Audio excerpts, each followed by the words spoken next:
Weight loss అవ్వట్లేదని మీరు tension పడాల్సిన అవసరం లేదండి. ఈ వీడియోని ఎక్కడ స్కిప్ చేయకుండా ఎండ్ వరకు చూడండి.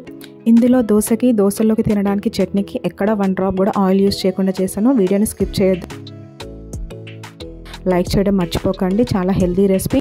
మనం దోశలు పోసేటప్పుడు దోశ పెనంకి దోశ అనేది అతుక్కుపోయి సరిగా రాకపోతే ఏం చేయాలనేది మీకు ఈ టిప్లో చెప్తాను నేను. అలాగే మనం దోశలు వేసేప్పుడు చుక్క నూనె కూడా యూజ్ చేయకుండా, నాన్ స్టిక్ పెనం మీద అవసరం లేదు. నాన్ స్టిక్ పెనం కాకుండా మనం ఐరన్ పెనం మీద చుక్క నూనె కూడా యూజ్ చేయకుండా దోశలు వేసుకోవాలంటే కూడా ఏం చేయాలనేది చెప్తాను మీకు. చూడండి, ఫస్ట్ ముందుగా మనం ఒక పెనాన్ని తీసుకొని ఆ పెనం పైన కొద్దిగా ఒక 1 స్పూన్ ఆయిల్ వేసి స్పూన్తో పెనం అంతా స్ప్రెడ్ చేయాలి. అలా స్ప్రెడ్ చేసిన తర్వాత ఒక ఉల్లిగడ్డను తీసుకొని చిన్న చిన్న పీసెస్ లాగా కట్ చేసి ఆ ఉల్లిగడ్డ పొట్టుని ఉల్లిగడ్డ పీసెస్ని పెనం పైన వేసి స్పూన్తో అటు ఇటు దాంట్లో ఉన్న ఉల్లి రసం అనేది పట్టే వరకు స్ప్రెడ్ చేయాలి. లేదు అంటే నేను వీడియోలో చూపిస్తున్న విధంగా ఉల్లిగడ్డను పైన చిన్న ముక్క కట్ చేసి దాంతో పెనం అంతా రుద్దాలి 2 to 3 minutes. అప్పుడు ఆ ఉల్లిగడ్డలో ఉన్న రసం అంతా పెనానికి పట్టుకొని పెనం జిడ్డుగా కాకుండా నీట్గా ఉంటుంది. మనం దోశలు పోసిన పిండి అనేది పెనంకి స్టిక్ అవ్వకుండా ఉంటుంది. ఇలా చూడండి, నేను వీడియోలో చూపించిన విధంగా మీరు చేయండి. ఉల్లిగడ్డ పట్టు, ఉల్లిగడ్డ ముక్కలు, లేదు అంటే ఉల్లిగడ్డతో రుద్దడం, ఇలా ఏదైనా చేయండి. ఇలా చేసిన తర్వాత కొద్దిగా వాటర్ తీసుకొని ఆ పెనం పైన పోసుకోవాలి. ఆ పెనం పైన వాటర్ అనేది అబ్జర్వ్ చేసుకునే వరకు, ఎవాపరేట్ అయ్యే వరకు స్పూన్తో అలా స్ప్రెడ్ చేస్తూనే ఉండాలి.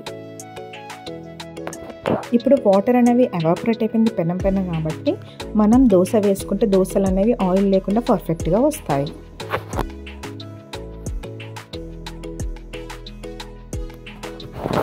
ఇప్పుడు నేను కొద్దిగా పిండి తీసుకొని దోశ వేస్తున్నాను.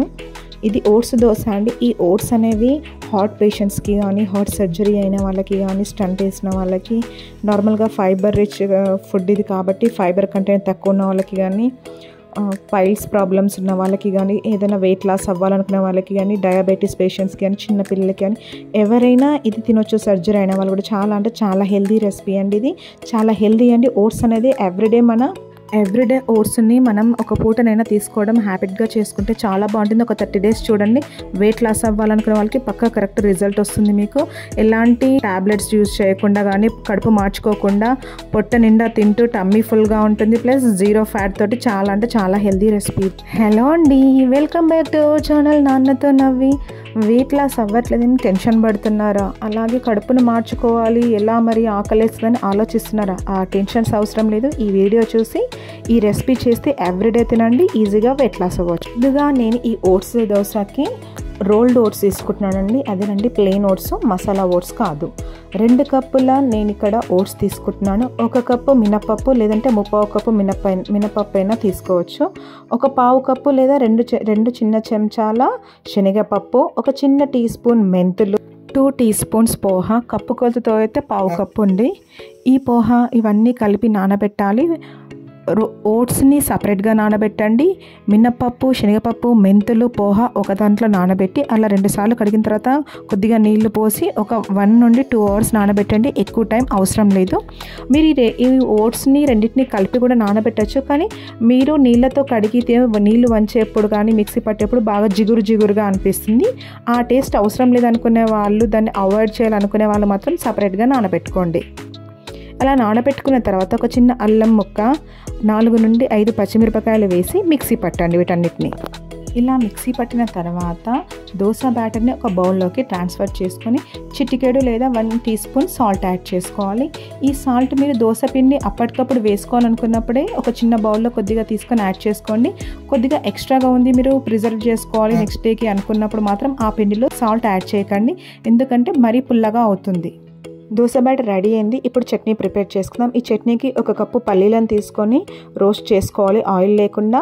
ఆ తర్వాత ఆ రోస్ట్ చేసుకున్న పల్లీలను మిక్సీ జార్లో తీసుకొని దాంట్లో 3/4 కప్పు అంతా కరివేపాకు, 1/4 కప్పు కొత్తిమీర, 4 నుండి 5 పచ్చిమిరపకాయలు, కొద్దిగా సాల్ట్, 2 చింతపండు రెబ్బలు, 1 స్పూన్ జీలకర్ర, 5 నుండి 6 వెల్లుల్లి రెబ్బలు వేసి ఫైన్ పేస్ట్ వచ్చే వరకు మిక్సీ పట్టాలి. ఇలా మిక్సీ పట్టిన దాన్ని ఒక బౌల్లోకి చట్నీ ట్రాన్స్ఫర్ చేసుకోవాలి. ఇప్పుడు చట్నీ రెడీ అయిందండి. దీనికి ఎలాంటి తాలింపు అవసరం లేదు. ఎక్కడ పైన దోశలు వేసుకుందాం. నాన్ స్టిక్ పెనం అయితే డైరెక్ట్గా మీరు ఒక టిష్యూ పేపర్తో తుడిచేసి డైరెక్ట్గా దోశ బ్యాటర్ని వేసి దోశలాగా స్ప్రెడ్ చేసుకుని స్పూన్ తోటి వేసుకుంటే సరిపోతుంది. లేదు ఐరన్ తవా అయితే మరి ఆయిల్ లేకుండా రాదు కదా అంటే మీకు ఆల్రెడీ వీడియో స్టార్టింగ్లో నేను చూపించాను. ఆయిల్ లెస్గా చేసుకోవాలంటే ఫస్ట్ అదేనండి, ఆనియన్తో ఆయిల్ అంతా రుద్దేసి తర్వాత వాటర్ పోసి వాటర్ అంతా ఎవాపరేట్ అయిన తర్వాత ఇప్పుడు దోశ పిండి వేసుకొని డైరెక్ట్గా మనం దోశలు వేసుకోవచ్చు. ఎక్కడ ఆయిల్ అవసరం లేదండి. ఇప్పుడు పెనం పైన కొద్దిగా పిండి తీసుకొని స్పూన్తో పిండిని దోశలాగా స్ప్రెడ్ చేసుకోవాలి. స్ప్రెడ్ చేసుకున్న తర్వాత దాన్ని చక్కగా అది కాలే వరకు మనం స్పూన్తో టచ్ చేయకూడదండి. స్పూన్తో తీస్తూ ఉంటే మాత్రం అది కాలకపోతే స్పూన్కి పెనంకి పిండి అంతా స్టిక్ అవుతుంది. చక్కగా కాలిన తర్వాత అది నార్మల్గా లేయర్ లాగా లేస్తుంది పెనం పైన దోశ అనేది. వీడియోలో చూపించిన విధంగా అలా స్పూన్తో దోశని రివర్స్ చేసుకొని కాల్చుకోండి. రెండు వైపులా కాల్చుకోవడం వలన ఇది చాలా టేస్టీగా ఉంటుంది. ఓట్స్ అనేవి నార్మల్ దోశలాగా ఆ ఫ్లేవర్ రాదండి, ఎక్కడ రైస్ యూస్ చేయలేదు కాబట్టి. ఇప్పుడు చూడండి, ఒక దోశ వేసాను నేను, ఇంకొక దోశ వేయడానికి ఆయిల్ వేయలేదు. ఇది రెండో దోశ అండి. కొద్దిగా నీళ్లు చల్లి మనం తుడుచుకుంటే పెనాన్ని సరిపోతుంది.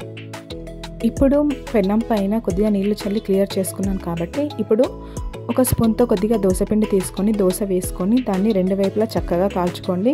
మెత్తగా వద్దు అంటే కొద్దిగా రోస్ట్ అవ్వాలంటే ఎక్కువసేపు కాల్చుకోవాలండి. ఇది కొంచెం రోస్ట్గా తింటేనే చాలా బాగుంటుంది అండ్ పల్చగా ఉండాలి దోశ. కొద్దిగా ముసలి వాళ్ళు ఎవరైనా ఉంటే